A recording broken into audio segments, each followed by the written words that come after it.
Hello guys, आज हम लोग पढ़ेंगे ज्योग्राफी और ज्योग्राफी में हम पढ़ेंगे भारत की झीलें इंडिया की जो इम्पोर्टेंट लेक्स हैं वो देखेंगे। तो हमारा जो टॉपिक हम पढ़ रहे थे अफवाह तंत्र, अभी वो पूरा नहीं हुआ है, उसमें कुछ रिवर्स हमें और पढ़नी है, वो नेक्स्ट वीडियो में पढ़ेंगे। इससे पहले हम आज देखेंगे जो लेक्स हैं इंपॉर्टेंट इंडिया की। कुछ लेक्स ज़्यादा इंपॉर्टेंट है तो उनको हमें देखना है। तो इससे पहले देखेंगे अपना फैक्चुअल क्वेश्चन। तो देखिए फ्रेंड्स, हम पढ़ रहे हैं भारत के कौन कौन से लोक नाट्य हैं, ठीक है, आर्ट एंड कल्चर के, इनको हम याद करते जा रहे हैं क्वेश्चन फैक्ट क्वेश्चंस में। तो जो भवई है वो कहाँ का है फ्रेंड्स? वो गुजरात का है, याद रखिएगा, भवई गुजरात का। अब हम अपना टॉपिक देखेंगे।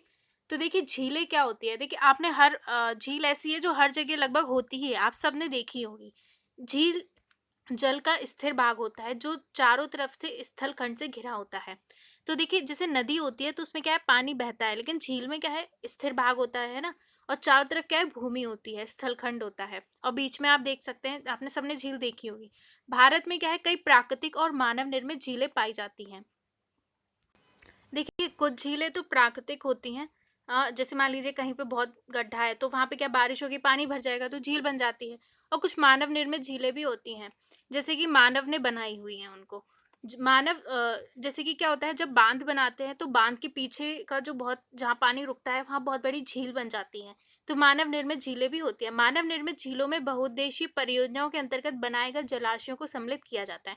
मैंने आपको बताया ना, जो परियोजनाएं होती हैं, बांध परियोजनाएं, ठीक है, जिससे विद्युत भी बनता है, तो उनमें क्या है, इन परियोजनाओं के अंतर्गत जो जलाशय बनते हैं उनको भी मानव निर्मित झीलों में शामिल करते हैं। वहीं प्राकृतिक झीलों को कई वर्गों में बांटा गया है। अब देखिए प्राकृतिक झीलें कितनी प्रकार की होती हैं। देखिए पहला है विवर्तनिक झीलें। इनका निर्माण धरातल के उठने अथवा धंसने से होता है, जैसे कश्मीर की वूलर झील, कुमाऊं हिमालय में स्थित अनेक झीलें इनके उदाहरण है। अब आपको पता है कि जो हमारे नीचे जो धरती है, अब सबको ऐसा लगता होगा वो स्थिर है, नहीं, वो भी कंटिन्यू उसमें गति होती रहती है। जो हमारे नीचे जमीन है, प्लेट्स हैं बहुत बड़ी बड़ी, समझ लीजिए हम प्लेट्स पर हैं, तो वो आपस में गति करती रहती है, एक दूसरी प्लेट टकराती रहती है। तो आपको पता है हिमालय का निर्माण क्या है, दो प्लेटों के टकराने से हुआ है। तो अभी हिमालय अभी भी उठ रहा है, अभी भी हिमालय बढ़ रहा है। तो क्या है, जब उठती है जमीन या नीचे धस जाती है तो क्या है, उससे क्या है, उससे भी झील का निर्माण होता है। एग्जाम्पल है कश्मीर की वूलर लेक और कुमाऊं हिमालय में स्थित अनेक झीलें इसके उदाहरण है। दूसरा है लैगून या अनूप झीलें।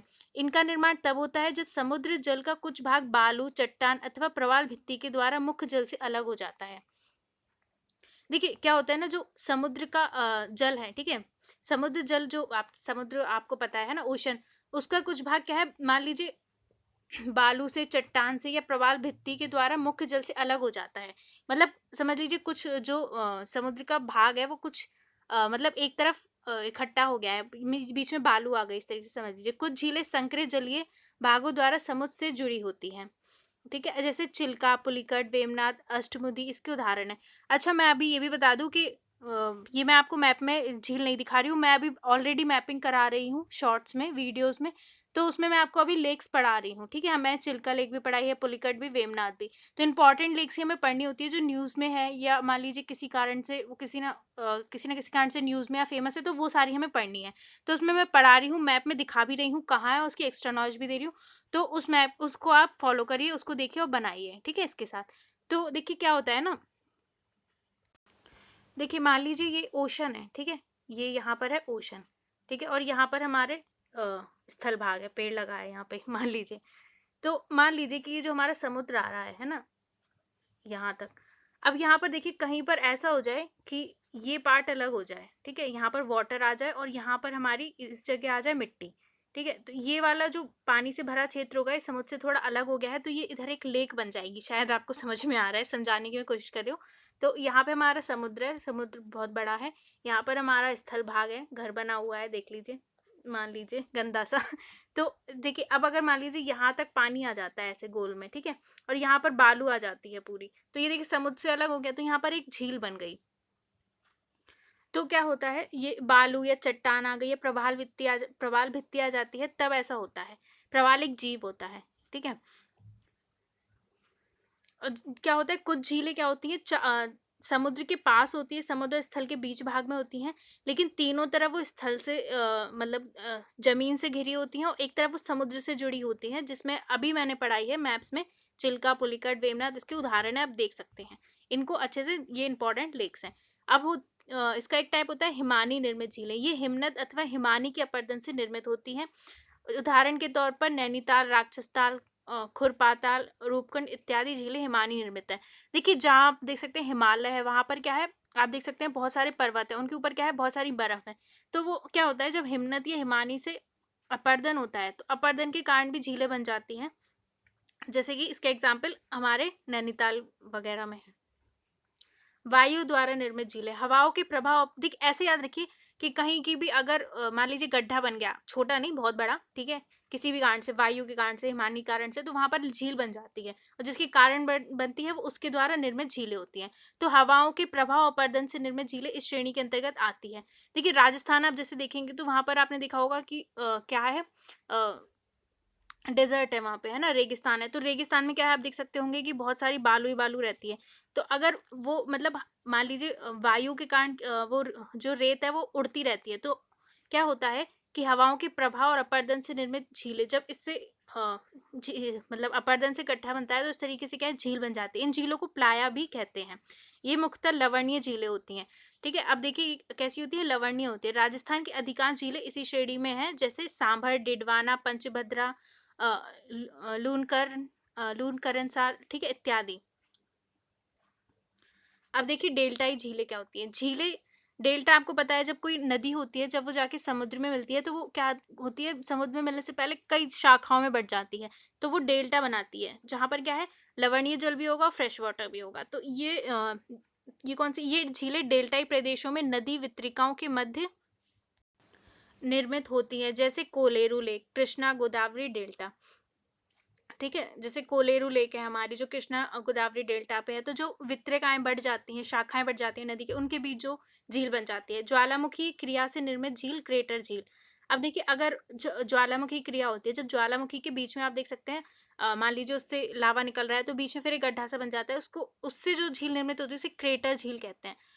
मैं आपको बहुत आसान शब्दों में बताती हूँ, इतने आसान शब्दों में शायद ही आपको कोई पढ़ाएगा। तो अगर जिस बच्चे को समझ नहीं आ रहा होगा उसको भी समझ आ जाएगा। तो आप अगर मतलब आपको अच्छा लग रहा है तो इन वीडियोस को शेयर ज़रूर करिए। तो ज्वालामुखी क्रिया से निर्मित जो झील होती है, क्रेटर झील बोलते हैं। तो महाराष्ट्र के बुल्ढाना में स्थित लोनार झील क्रेटर झील है। अब देखिए ऐसे जो स्टेट पीसीएस वगैरह के एग्जाम होते हैं उसमें पूछा जाता है कि इसमें से कौन-सा झील क्रेटर झील का उदाहरण है। तो महाराष्ट्र की लोनार झील जो है वो बहुत अच्छे से याद कर लीजिए कि वो एक क्रेटर झील है। ज्वालामुखी क्रिया हुई, उसमें से लावा निकला, तो निकलने के बाद क्या है, बीच में एक गड्ढा सा बन जाता है। तो जब वहाँ पानी बारिश होगी तो वो भर जाएगा, तो वहाँ पे क्या है, एक झील ही बन जाएगी। अब हमने समझ लिया झीलें क्या होती हैं और कितने टाइप की होती हैं। अब कितने जो हमारी इंपॉर्टेंट लेक्स हैं वो हम देखेंगे। तो देखिए लोकटक झील, लोकटक झील कहाँ है, मणिपुर में है। ठीक है, ये याद रखिए। देखिए मनी ऐसे याद रखिए, लोग से लोगों के पास, ठीक है, लोगों के पास मनी है ना। तो मनी किसके पास होती है, तो लोगों के पास। तो लोकटक झील कहाँ है, मणिपुर में। याद करने के लिए ट्रिक भी बता देती हूँ। तो ये कहाँ पर है, लोकटक लेक, ये मणिपुर में, और ये बहुत इंपॉर्टेंट है, इससे क्वेश्चन आए भी हैं। ये उत्तर पूर्वी भारत की सबसे बड़ी मीठे पानी की झील है। जो हमारा उत्तर नॉर्थ ईस्ट इंडिया है उसकी सबसे बड़ी मीठे पानी की झील है। इस पर तैरते हुए द्वीप पाए जाते हैं जिन्हें स्थानीय भाषा में फुमडिस कहते हैं। तो इस पर क्या है, लोकटक झील में क्या है, तैरते हुए द्वीप हैं। ठीक है, जैसे मतलब एक फुमडिस एक वो है, अ, समझ लीजिए घास टाइप की। ठीक है, तो वो क्या है, तैरती रहती है पानी के ऊपर, तो उससे द्वीप बन जाते हैं। इसमें विश्व का एकमात्र तैरता हुआ उद्यान केबुल लामजाओ नेशनल पार्क अवस्थित है। तो देखिए इस पर एकमात्र विश्व का तैरता हुआ उद्यान भी है, जिसको क्या बोलते हैं, केबुल लामजाओ नेशनल पार्क कहाँ है। ये जहाँ तक मुझे याद है कि यूपीएससी में ये वाला क्वेश्चन पूछा गया है ना, कि केबुल लुमजाओ नेशनल पार्क से रिलेटेड। अब जैसे कि क्या होता है ना, ऐसे क्वेश्चन आते हैं यूपीएससी में, डायरेक्ट नहीं पूछेंगे कि लोकटक झील कहाँ है, वो कहेंगे एक इसकी विशेषताएं है कि ये उत्तर पूर्वी भारत की सबसे बड़ी मीठे पानी की झील है। इस पर तैरते हुए द्वीप पाए जाते हैं, स्थानीय भाषा में उन्हें फुमडी कहते हैं। इसमें विश्व का एकमात्र उद्यान केबुल लामजाओ नेशनल पार्क अवस्थित है। ये सब तो आप बताइए कि हम कौन सी झील के बारे में बात कर रहे हैं, है ना। तो ऐसे क्वेश्चन पूछा जाएगा आपसे। तो आप मतलब अगर आप स्टेट पीसीएस की एग्जाम की तैयारी कर रहे हैं तो आपको डायरेक्ट वन लाइनर याद रखने हैं। लेकिन हम आपको क्वेश्चन टाइप बता रहे हो, यूपीएससी में ऐसा पूरा डिटेल दे देंगे, पूछेंगे कि हम किस झील के बारे में बात करें, तब आपको याद रखना है कि किसकी क्या विशेषता है। यह सेंगाई हिरण का एकमात्र प्राकृतिक आवास है। देखिए जो सेंगाई हिरण है वो यहाँ पाया जाता है। अपनी उत्पादकता एवं जैव विविधता के कारण मणिपुर की जीवन रेखा कहलाती है। अब यहाँ की उत्पादकता बहुत ज़्यादा है और जैव विविधता बहुत ज़्यादा है, इसलिए मणिपुर की जीवन रेखा है। यह रामसर आर्द्र भूमि सूची तथा मॉन्टेक्स रिकॉर्ड के अंतर्गत शामिल है। तो देखिए रामसर साइट जो है मतलब वेटलैंड्स जो होते हैं हमारी आर्द्र भूमि, ठीक है, जो भूमि है और आर्द्र से याद रखिए ना, आर्द्र है, तो उन इस तरीके की जो भूमि होती है उसको बचाने के लिए, उनकी सुरक्षा के लिए है जो हमारा रामसर कन्वेंशन हुआ था उसकी एक सूची होती है जिसमें क्या होता है ये आर्द्र भूमि जो होती है वो रहती है। तो कौन सी जो हमारी है, क्या नाम है इसका, लोकटक, सॉरी लोकटक लेक, तो वो इसमें शामिल है इस सूची में। और मॉन्ट्रेक्स रिकॉर्ड में वो होती हैं जो खतरे पे हैं, खतरे की सूची में है जो, तो मॉन्ट्रेक्स रिकॉर्ड में भी ये शामिल है। लोकटक जल विद्युत परियोजना से इसकी जैव विविधता और परिस्थिति पर नकारात्मक प्रभाव पड़ा है। अब देखिए जल विद्युत परियोजना के कारण क्या है, इसकी जो यहाँ की बायोडायवर्सिटी बहुत अच्छी है लेकिन उस पर नेगेटिव इफेक्ट पड़ा है। अब देखिए पुलिकट लेक कहाँ है, आंध्र प्रदेश तथा तमिलनाडु की सीमा पर अवस्थित है। मैं एक बार फिर बता रही हूँ कि ये सब लेक्स जो है मैं आपको पढ़ा रही हूँ लेकिन वो शॉर्ट वीडियो बना रखे हैं, आप सबकी प्लेलिस्ट बनी हुई है, आप जाएंगे तो इंडिया मैप वाली प्लेलिस्ट में जाएंगे तो उसमें लेक्स पढ़ा रही हूँ, उसमें मैंने पूरा बताया है कहाँ पर है मैप के साथ, और उसकी एक्स्ट्रा जो विशेषताएं हैं वो भी आपको पढ़ा रखी हैं, तो आप वहाँ जाइए, उधर से मैपिंग करिए। तो पुलिकट लेक कहाँ है, आंध्र प्रदेश और तमिलनाडु की सीमा पर है। ये लैगून झील है। लैगून झील मतलब क्या है, समुद्र के पानी से ही बनी हुई है, तीनों तरफ समुद्र लैंड है और एक तरफ से क्या है, समुद्र से जुड़ी हुई है, मतलब एक लैगून बना हुआ है। श्रीहरिकोटा द्वीप इस झील को बंगाल की खाड़ी से अलग करता है। जो श्रीहरिकोटा द्वीप है ये क्या है, बीच में है, बंगाल की खाड़ी और इस लेक के बीच में। सतीश धवन अंतरिक्ष केंद्र इसी द्वीप पर स्थित है। अब पढ़ेंगे वेमनाथ झील, ये केरल में स्थित लैगून झील है। वेमनाथ लेक कहाँ है, केरल में है, और ये क्या है, केरल की लैगून झील है। यह भारत की सबसे लंबी झील है। अब देखिए इसकी लंबाई बहुत ज्यादा है, जिसकी लंबाई लगभग 96 किलोमीटर है। देखिए कितनी बड़ी, कितनी लंबी झील होगी। देखिए अब ये रामसर आर्द्र भूमि की सूची के अंतर्गत ये भी सम्मिलित है। इस झील में केरल की लगभग 10 नदियां अपना मुहाना बनाती है, जिसमें पंबा और पेरियार प्रमुख है। तो देखिए कितनी नदियां इसमें आकर अपना मुहाना बनाती है। वेवनाथ झील में 2 द्वीप वेलिंगटन और बल्लारपदम है, ठीक है, इस पर 2 आइलैंड भी है, वेलिंगटन और बल्लारपदम। नेहरू ट्रॉफी नौकायन प्रतियोगिता प्रतिवर्ष ओणम के पर्व के अवसर पर आयोजित की जाती है। ये स्थानीय भाषा में वल्लम कल्ली कहते हैं।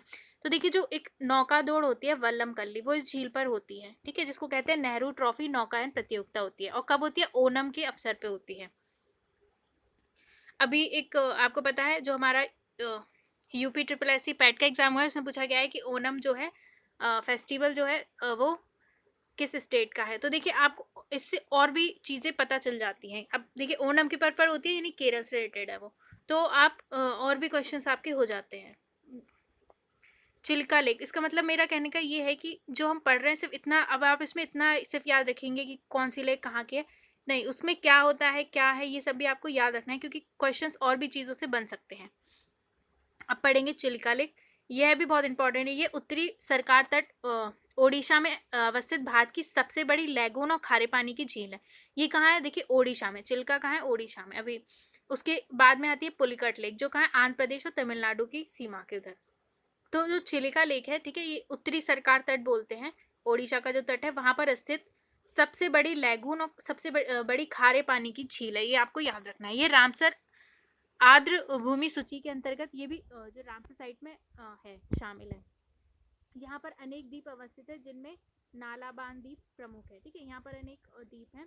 यह जैव विविधता और पारिस्थितिकी दृष्टिकोण से अत्यंत धनी है। जाड़े की ऋतु में यहाँ बड़ी संख्या में प्रवासी पक्षी आते हैं। अब देखिए इन लेक्स में क्या है, बहुत सारे प्रवासी पक्षी भी आते हैं, इसलिए भी इम्पोर्टेंट है। मानवीय गतिविधियों के कारण इसकी जैव विविधता को अत्यधिक नुकसान पहुंचा है। अब ये ना बहुत मतलब जो हमारी डेवलपमेंट के काम होते हैं उन सब के कारण क्या है, इन लेक्स पर बहुत असर पड़ रहा है, इनकी जो बायोडाइवर्सिटी पर भी बहुत इनको नुकसान हो रहा है। यहाँ पाए जाने वाली संकटग्रस्त जीवों में green sea turtle, Irrawaddy dolphin, dugong, blackbuck, fishing cat प्रमुख है, ठीक है। तो अब यहाँ पर देखिए अगर कहीं पूछा जाए कि कौन सी ऐसी लेक है जहाँ पर मतलब ये सारी चीज़ें पाई जाती है, green sea turtle, Irrawaddy dolphin, dugong, blackbuck, fishing cat, तो ये मतलब आपको थोड़ा विशेषता पता होनी चाहिए कि कहाँ पर है। अब देखिए यहाँ पर कुछ लिस्ट है राज्य एवं प्रमुख झीलें, ये आपको देखनी है। इस इसमें देखिए कुछ बहुत इंपॉर्टेंट ज़्यादा आपको उन पे फोकस करना है जो अभी करंट में किसी ना किसी वजह से न्यूज़ में आ जाती है, तो उन पर आपको ध्यान रखना है। बाकी आपको एक बार कुछ आइडिया लेकिन इनको पढ़ लेना है। जैसे उत्तराखंड में है कौन कौन सी, नैनीताल, भीमताल, नौकुचिया ताल, खुरपाताल, रूपकुंड। गुजरात में नल सरोवर, नारायण सरोवर। हरियाणा में है सूरजकुंड। देखिए प्रमुख झीलें जो इंपॉर्टेंट है स्टेट की वो, पंजाब में है कांजली, हरिके, रोपड़। राजस्थान में पिछोला, सांभर, पंचपदरा, राजसमंद, जयसमंद, डिडवाना, पुष्कर, फतेह सागर, उदय सागर। जम्मू कश्मीर में है डल, वूलर, अनंतनाग, नागिन, वेरीनाग, शेषनाग। अब देखिए नाग वाली कहाँ पे है, जम्मू कश्मीर में, याद रखिएगा। सोमोरिरी तथा पेंगोक्सो लेक जो लवर झील है, पेंगोक्सो, वो कहाँ पर है, हमारी जम्मू कश्मीर में। मेघालय में उमियम, मणिपुर में लोकटक, ठीक है, पढ़ाई थी लोकटक आपको, जो इंपॉर्टेंट ज़्यादा थी वो आपको डिटेल में पढ़ा दी गई। मिजोरम में पाला है, सिक्किम में गुरुडोंगमर, चोलामू, केरल में वेमनाथ अष्टमुदी जो एक लैगून झील है, सस्थम कोट्टा, कर्नाटक में है वेलांदूर, पंबा सरोवर, तमिलनाडु में वेरीजाम, ऊटी, कोडाई कनाल, चेंबर, मवक्कम। ठीक है, इनको आपको क्या है, 2-3 बार इनको आप रिवाइज कर लेंगे तो आपको थोड़ा थोड़ा आइडिया हो जाएगा। जो इंपॉर्टेंट है वो आपको सारी याद रखनी है। असम में दीपोर बील, सोनबील, चपनाला। महाराष्ट्र में लोनार, पवई, गोरेवाड़ा, सलीम अली सरोवर। तेलंगाना में हुसैन सागर, उस्मान सागर, हिमायत सागर। आंध्र प्रदेश में कोलेरू। अब देखिए कुछ मानव निर्मित झीलें भी होती हैं, है ना, जैसे मैंने आपको बताया जो हमारी बहुउद्देशीय परियोजना होती है उन पर बनती है ना, या कुछ ऐसे भी बनाई जाती हैं झीलें नॉर्मल दूसरे रीजन से। तो देखिए गोविंद बल्लभ पंत सागर एक झील है, उत्तर प्रदेश के सोनभद्र जनपद में सोन की सहायक नदी रिहंद पर ये है। गोविंद बल्लभ पंत सागर कहाँ है, उत्तर प्रदेश में है, उत्तर प्रदेश के सोनभद्र जनपद में है। सोनपुर की सहायक नदी रिहंद पर ये बनी हुई है। अगर पूछे कभी, जैसे मान लीजिए अभी स्टेनले जलाशय में पढ़ेंगे तो पूछे कि स्टेनले कहाँ पर है, मतलब मानव निर्मित है या प्राकृतिक, तब आपको उसको ध्यान रखना है। तमिलनाडु में कावेरी नदी पर निर्मित मैटूर बांध पर है स्टेनले जलाशय। पेरियार झील कहाँ है, केरल में पेरियार नदी पर निर्मित है पेरियार झील। गोविंद सागर झील कहाँ है, हिमाचल प्रदेश में भाखड़ा बांध के पीछे सतलुज नदी पर निर्मित झील है। तो गोविंद सागर झील जो है वो हिमाचल प्रदेश में भाखड़ा बांध के पीछे सतलुज नदी उस पर निर्मित झील है। राणा प्रताप सागर और जवाहर सागर ये कहाँ पर है, ये राजस्थान में। तथा गांधी सागर मध्य प्रदेश चंबल नदी पर निर्मित है। नागार्जुन सागर कहाँ है, कृष्णा नदी पर आंध्र प्रदेश और तेलंगाना की सीमा पर ये अवस्थित है।